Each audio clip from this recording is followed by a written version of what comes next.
Bonjour, nous sommes le samedi 7 novembre 2020 et on est devant une actualité relativement surchargée avec différents problèmes que je vais aborder aujourd'hui. Évidemment toujours la crise de la Covid, les élections aux États-Unis et également lié à la première crise, le port du masque. Vous n'êtes pas sans le savoir depuis mardi qu'il y a eu les élections aux États-Unis et aujourd'hui ça n'a pas été encore décidé. Biden est officiellement en tête et Donald Trump l'accuse apparemment avec un certain nombre de preuves avérées de fraude électorale de masse. Donc tout ça, ça va se décider ces prochaines semaines devant les tribunaux. Biden risque d'annoncer la victoire, mais c'est les tribunaux qui vont décider la victoire finale. Donc là, je ne vais pas prolonger. On trouve beaucoup de vidéos, j'en partage quelques-unes ici sur Internet. Mais il ne servira pas grand-chose de transverser. Il faudra attendre quelques semaines.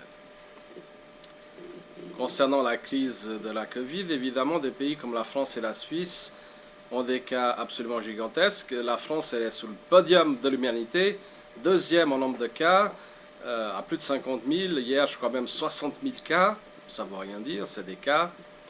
Un certain nombre de malades aussi. On dit que les hôpitaux sont pleins. Et les hôpitaux ont aussi pas mal de monde qui n'est pas malade. Les urgences ont du monde, on est d'accord, mais pas seulement des cas de Covid. On continue, et c'est depuis le début la technique, à angoisser les gens et à leur faire croire que la maladie est absolument excessivement tueuse. C'est faux. C'est une maladie qui a un certain nombre de gravités, qui tue à la fin un certain nombre de personnes, mais essentiellement des personnes âgées. Je ne sais pas si vous vous rendez compte, mais le 21 novembre en Suisse, on nous a annoncé 21 000 cas. Pour une population de moins de 10 millions comme la Suisse, ça va être le record mondial. Sincèrement, je ne sais pas où est-ce qu'ils veulent en venir. Quel est le but au final? Ça fait des mois et des mois qu'on se pose des questions. On parle même beaucoup sur Internet d'un nouvel ordre mondial.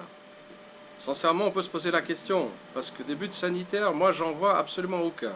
Sincèrement, des dizaines de personnes que j'ai vues qui ont attrapé la maladie, tous guéris, même des personnes qui finalement, une ou deux, qui ont été aux urgences, qui ont été même en réanimation, guéris. Donc finalement, il y a très très peu de décès. Et on a tendance à l'oublier. Les personnes n'ont pas la vie éternelle.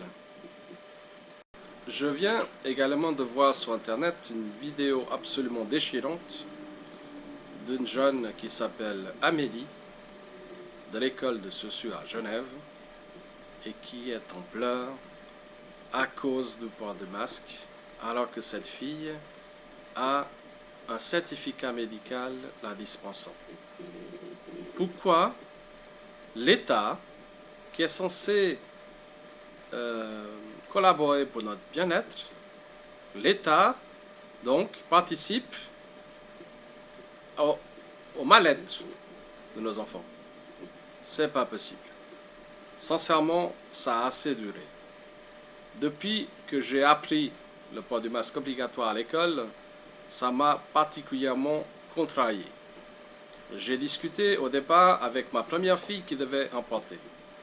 Maintenant, on en est à ma deuxième fille. Et la troisième, la plus jeune, pour l'instant, elle n'est pas obligée d'en porter. Mais elle est déjà consciente, à 11 ans, qu'il est ridicule de porter le masque. Qu'il est même inutile de porter le masque. D'ailleurs, la preuve, et personne ne se pose la question.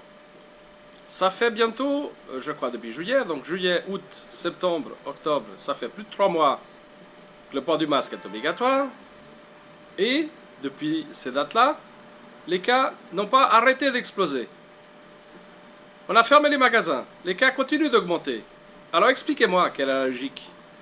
Si ces mesures elles fonctionnaient,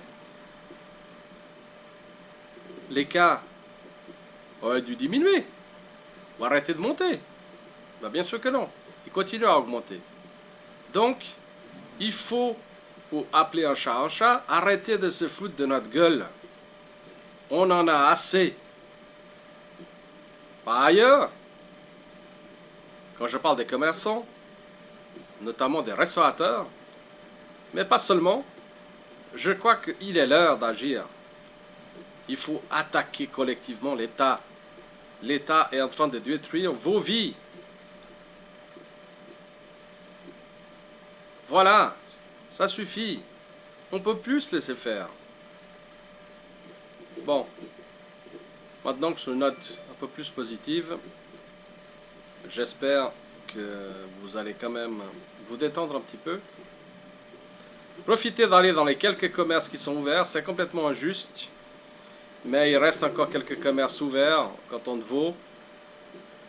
Malheureusement pour Genève, c'est de la concurrence déloyale. Mais à Genève, il y a des commerces ouverts.